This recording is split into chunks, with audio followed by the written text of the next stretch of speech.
कक्षा 10 विषय हिंदी व्याकरण प्रकरण कारक कारक चल रहा था संबोधन। चौथा नियम में कई संबोधन कारक में संबोधन क्रिया से आरंभ हो जाता है। जैसे सुनो, आज मैं देर से लौटूंगा। कहिए, कहाँ चल दिए। गए, उठिए, गाड़ी आने का समय हो गया है।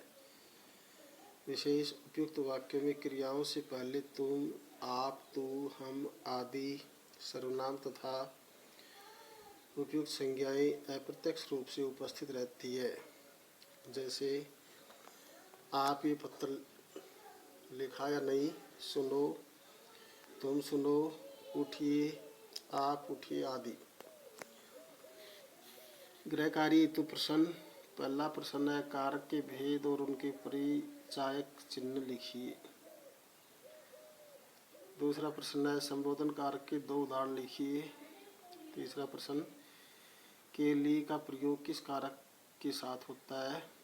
चौथा, ने प्रश्न लगाकर 4 वाक्यों का निर्माण करें। पांचवा है, प्रेरणार्थक क्रियाओं के साथ ने का प्रयोग करते हुए 4 वाक्य लिखिए। क्रिया के चौथा अध्याय काल। क्रिया के समय का बोध कराने के लिए क्रिया के रूप में हुए परिवर्तनों को काल कहा जाता है। जैसे वह सोया, दूसरा है वह सोता है, तीसरा है वह सोएगा। क है रूप भूतकाल का द्योतक है। ये बता रहा है कि क्रिया या कार्य बीते हुए समय में संपन्न हुई। ख रूप से ज्ञात होता है कि कार्य वर्तमान समय में हो रहा है तथा ग रूप बताता है कि कार्य आगे के समय में होगा। भूतकाल के भेद।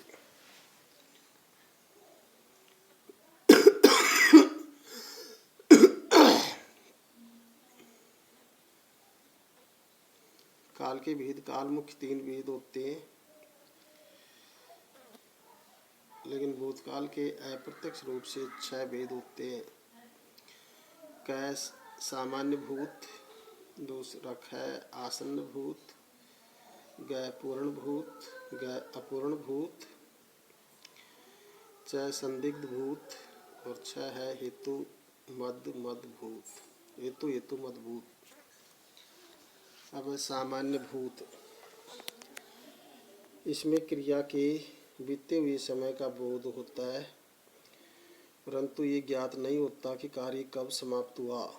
अतः सामान्य भूत में कार्य के समय का बोध कराने के लिए समय सूचक शब्दों का प्रयोग करना होता है।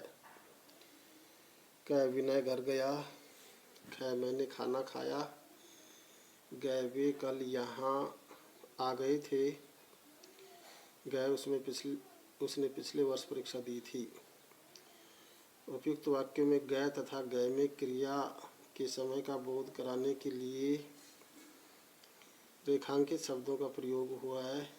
सामान्य भूत का बोध कराने के लिए धातु के साथ आ, ए, छोटी ई, बड़ी ई जोड़े जाते हैं। जैसे धातु रूप परिवर्तन।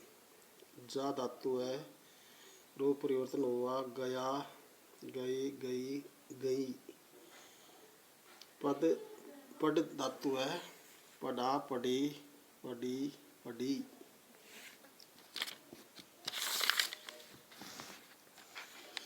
पी धातु है, पिया, पिए, पी, पी। देख धातु है, देखा, देखे, देखी, देखी। ले धातु है, लिया, लिए, ली, ली।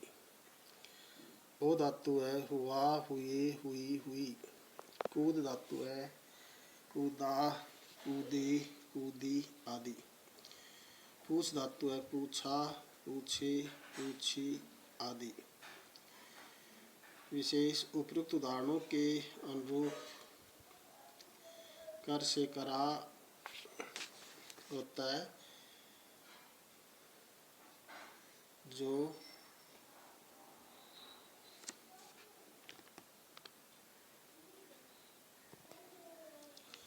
ले से लिया रूप बनाना उचित नहीं होगा।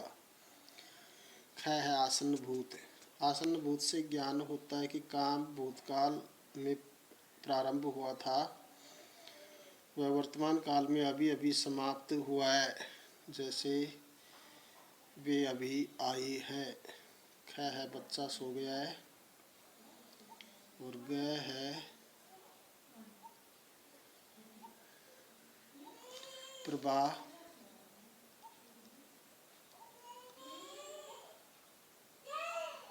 बस अभी गई है। ग है वृक्ष गिर गया है। विशेष आसन भूतकाल में समय सूचक शब्दों का प्रयोग नहीं करना चाहिए। जैसे कै वह पिछले सप्ताह गांव आया है। कै विद्यालय घंटे भर पहले बंद हुआ है। अतः आसन्न भूत में धातु के साथ है, ई है का प्रयोग कर होता है। चुका है, चुके है तथा चुकी है से पूर्ण भूत कार्य पहले हो चुका है का बोध होता है। उदाहरण के लिए वे कल घर आ गई हैं। ख अनुराधा अभी घर गई है। ग है बहुत गर्मी हो गई है। ग है मैंने विचार किया है।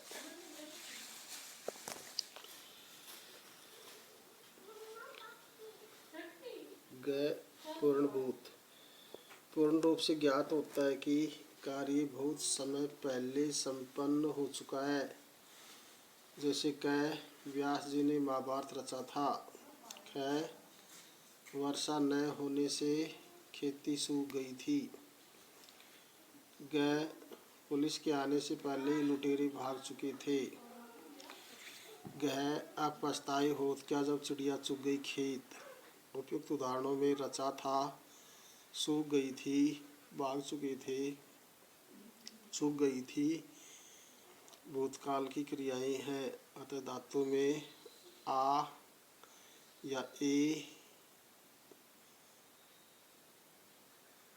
या ई थी तथा चुका था, चुकी थी लगाने से पूर्ण भूतकाल की क्रिया होती है। अन्य उदाहरण कै मैंने 2 वर्ष पहले बीए किया था। ख शिव शंकर ने 2009 में बच्चा गोद लिया था। ग इस मकान में आप कब आई। ग भी अंधेरे में ही आगे बढ़ रहे थे। रोम जल रहा था, नीरो बंसी बजाता था। च सीमा पर हमारे जवान दिन रात पहरा देते थे। छ हम बचपन में इस पार्क में खेला करते थे। ज बहुत पहले इसी पर डायनासोर रहते थे।